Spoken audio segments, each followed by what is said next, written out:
Bismillahirrahmanirrahim. Assalamu alaikum students. Today we will discuss about human lungs. Last time जो है वो हमने topic शुरू किया था कि एयर पैसेज वे हम पढ़ रहे थे रेस्पिरेशन इन ह्यूमन और किस तरह गैसेस एक्सचेंज होती है ह्यूमन के अंदर। वहाँ पर हमने डिस्कस किया था कि रेस्पिरेशन जो है वो दो मेथड से जो है वो दो पोर्शन में हम डिवाइड कर देते हैं रेस्पिरेशन को। एक हमने पढ़ा था हवा का रास्ता और उस हवा के रास्ते को जो है वो हम काफ़ी डिटेल से डिस्कस कर चुके हैं। आज हम जो पढ़ने जा रहे हैं वो सेकंड पार्ट है उसका, जिसका नाम क्या है, फेफड़े या लंग्स। तो इंग्लिश में हम कहेंगे लंग्स और उर्दू में हम क्या कहेंगे, फेफड़े। अब ये फेफड़े, यहाँ पर हम जो है वो फेफड़ों की थोड़ी सी एनाटॉमी डिस्कस करेंगे और लोकेशन के बारे में पढ़ेंगे और इसके जो है वो बेसिक स्ट्रक्चर पढ़ेंगे, एनाटॉमी थोड़ी सी डिस्कस करेंगे। अब फेफड़े क्या होते हैं, वो कहता है एक तरफ के तमाम एल्वियोलाई मिलकर एक फेफड़ा बना देते हैं। इफ़ यू रिमेंबर, अगर आपको याद हो तो एयर पैसेज वे में मैं थोड़ा सा रिवाइज करता जा रहा हूँ। एयर पैसेज वे में आपके पास था नेज़ल कैविटी, फिर फेरिंग्स, फिर लैरिंग्स, फिर जो ट्रैकिया, फिर क्या था bronchi, then bronchioles, then alveoli, alveolar duct आपने पढ़ा था और एट द एंड जो है वो क्या बन जाता है आपके पास, एल्वियोलाई। दीज आर, अगर आप इस देखें पिक्चर्स में, दीज आर ऑल एल्वियोलाइज, ठीक है। ये छोटी छोटी थैलियाँ होती हैं और ये वो थैलियाँ होती हैं जहाँ से गैसों का तबादला होता है। बेसिकली वो यहाँ से उसने यहाँ से जो है वो एल्वियोलाई को आपको शो किया हुआ है। अब ये देखें, तमाम एक तरफ की जो एल्वियोलाई थी वो तमाम की तमाम मिलकर क्या बना देती हैं, एक तरफ का फेफड़ा बना देती हैं। बिल्कुल इसी तरह दूसरी तरफ की तमाम जितनी एल्वियोलाई होती हैं वो तमाम की तमाम मिलकर क्या बना देती हैं, फेफड़ा। तो वो यही कह रहा है कि एक तरफ की तमाम एल्वियोलाई मिलकर एक फेफड़ा बना देती हैं। सीने यानी थोरैक्स के खिलाफ में फेफड़ों का एक जोड़ा होता है। सीने यानी, अब सीना थोरैक्स क्या होता है, थोरैक्स मैं आपको नेक्स्ट जो है वो स्लाइड में बताऊंगा। सीने की दीवार पसलियों के 12 जोड़ों और इनके साथ लगे इंटरकॉस्टल मसल्स पर मुश्तमिल होती है। अब चेस्ट वॉल जो होती है आपकी, बेसिकली वो किससे मिलके बनी होती है, उसमें दो चीज़ें होती हैं। एक तो आपकी रिब्स यानी पसलियाँ होती हैं। टोटल कितनी रिब्स होती हैं, 24, और 24 के पेयर्स कितने होंगे, 12 पेयर्स या 12 जोड़े आप कह सकते हैं। 12 जोड़े भी आप कह सकते हैं, 24 भी आप कह सकते हैं। जोड़ों के साथ लगे इंटरकॉस्टल मसल्स पर मुश्तमिल होती है। अब इंटरकॉस्टल मसल्स क्या होते हैं, ये स्पेशली मैंने डायग्राम ऐड की है यहाँ पर। दीज आर रिब्स, ये वाली जिनके ऊपर मैं अंडरलाइन कर रहा हूँ, ये सारी की सारी आप क्या होंगी, आपके पास रिब्स हैं। ये आपकी जो पसलियाँ जिन्हें आप कह रहे होते हैं, टोटल जो है वो 12 एक तरफ होती हैं, 12 एक तरफ होती हैं, इस तरह 12 पेयर बन जाते हैं। अब यहाँ पर देखें, इनके दरमियान ये आपको जो नज़र आ रहे हैं ये ग्रीन में, और दूसरा कलर आप देख लें कौन सा है। इन दोनों कलर्स में जो आपको नज़र आ रहे हैं ये सारे मसल्स हैं। तो इन रिब्स के दरमियान जो मसल्स होते हैं उन्हें हम कहते हैं इंटरकॉस्टल मसल्स, ठीक है। These are intercostal muscle.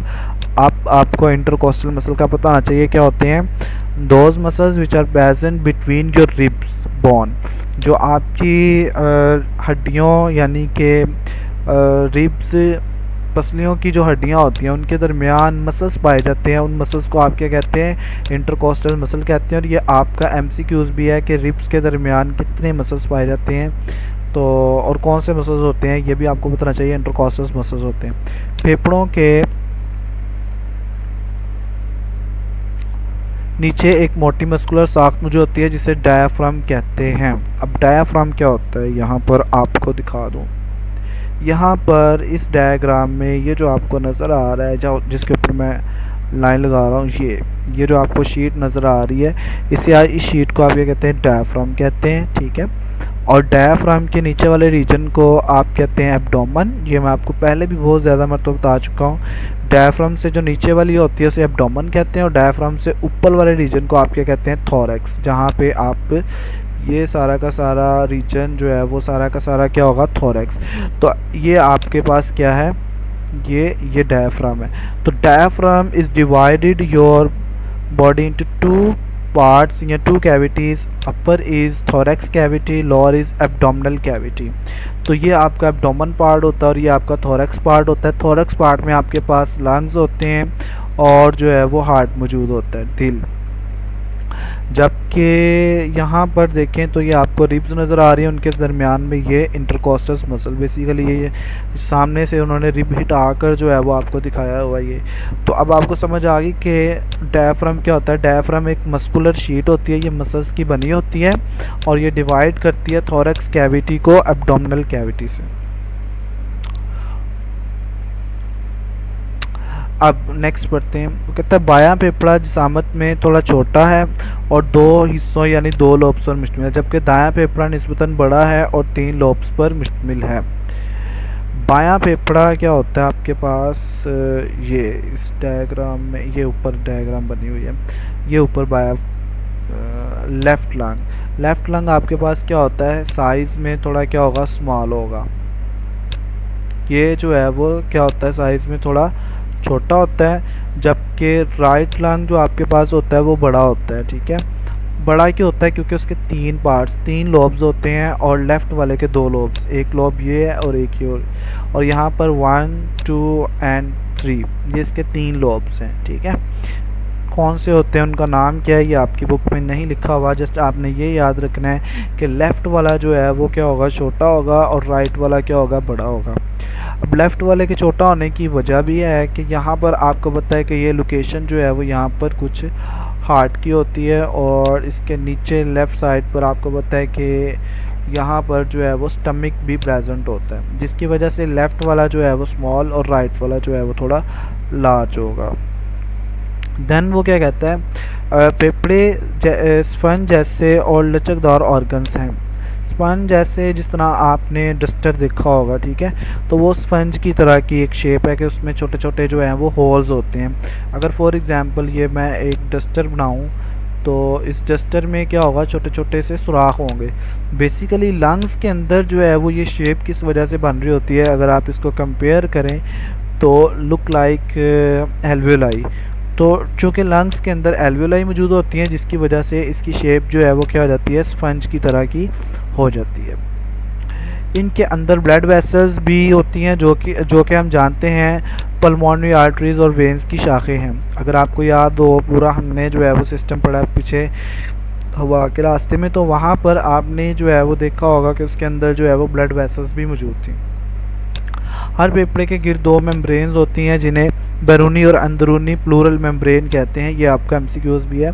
यहाँ पर इस डायग्राम में देखें तो ये उन्होंने जो है वो दिखाई हुई है, यहाँ पर यहाँ से एक हिस्सा लेकर दिखाया हुआ है।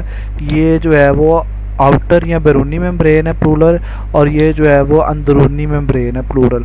और इनके सेंटर में जो है वो एक फ्लूइड होता है, एक लिक्विड मौजूद होता है। यहाँ पर अगर आप ये लंग्स को देखें तो यहाँ पर जहाँ पर जो है वो मैं कर्सर को यूज़ कर रहा हूँ, यहाँ पर एक इसके अंदर क्या होता है, एक लिक्विड मौजूद होता है। उस लिक्विड का काम क्या होता है, आपको पता है कि लंग्स जो है वो कभी सिकुड़ते हैं कभी फैलते हैं, तो इनके दरमियान फ्रिक्शन पैदा ना हो, इस वजह से इनके दरमियान जो है ये मेम्ब्रेन्स पाई जाती हैं और उसमें फ्लूइड होता है ताकि फ्रिक्शन को कम से कम किया जा सके। इन मेम्ब्रेन्स के दरमियान एक सियाल माया है जो फेफड़ों के आज़ादाना फैलने और करने के लिए रगड़ से बचाव यानी लुब्रिकेशन पैदा करता है। ठीक है, लुब्रिकेशन का वर्ड आप पहले भी पढ़ चुके हैं 9th क्लास में, जब आपने डाइजेशन पढ़ा था तो स्लाइवा उसमें मिक्स करते थे, लुब्रिकेट यानी कि फ्रिक्शन को कम से कम किया जाए।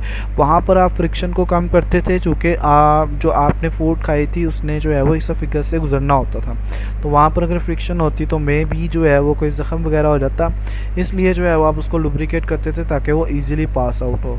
तो यहाँ पर भी चूँकि लंग्स ने जो है वो कभी सिकुड़ना होता है कभी फैलना होता है, तो इसलिए इनकी जो फ्रिक्शन है उसको कम करने के लिए यहाँ पर अल्लाह ताला की तरफ से जो है वहाँ पर क्या होता है, एक फ्लूइड मौजूद होता है। तो आई होप आपको समझ आ गई होगी। शुक्रिया स्टूडेंट्स, अल्लाह हाफिज़।